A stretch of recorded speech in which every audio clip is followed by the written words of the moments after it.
Atlantic మహాసముద్రంలోని కొన్ని చిన్న దీవుల సమాహారమే Bahamas. ఇది కామన్వెల్త్ దేశం టూరిజం ప్రధాన ఆదాయ వనరు. ఇక్కడి బీచ్లు, కోరల్ రీఫ్లు ప్రపంచవ్యాప్తంగా ఉన్న పర్యాటకులను ఆకర్షిస్తుంటాయి. అయితే బహమాస్కు వెళ్లే అమెరికన్లకు నేరాలు, సొరచేపల దాడుల గురించి ట్రంప్ ప్రభుత్వం హెచ్చరికలు జారీ చేసింది. పర్యాటకులు అప్రమత్తంగా ఉండాలని, పరిస్థితి అనుకూలంగా లేకపోతే ప్రయాణాన్ని మానుకోవాలని సూచించింది. బహమాస్లో లైంగిక వేధింపులు, హత్యలు పెరిగిపోతున్నాయని అమెరికా ఆందోళన వ్యక్తం చేసింది. ముఖ్యంగా న్యూ ప్రావిడెన్స్, గ్రాండ్ బహామా దీవులలోని నసావు, ఫ్రీపోర్ట్ ప్రాంతాలలో నేరాలు ఎక్కువగా జరుగుతున్నాయని తెలిపింది.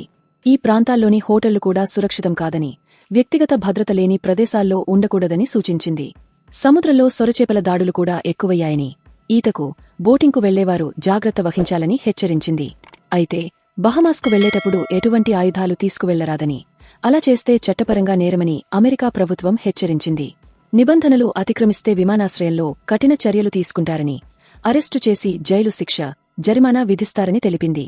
ఈ మేరకు అమెరికా ప్రభుత్వం మార్గదర్శకాలను విడుదల చేసింది. తాజా సమాచారం కోసం లైక్ చేయండి. ఛానల్ను సబ్స్క్రైబ్ చేయండి.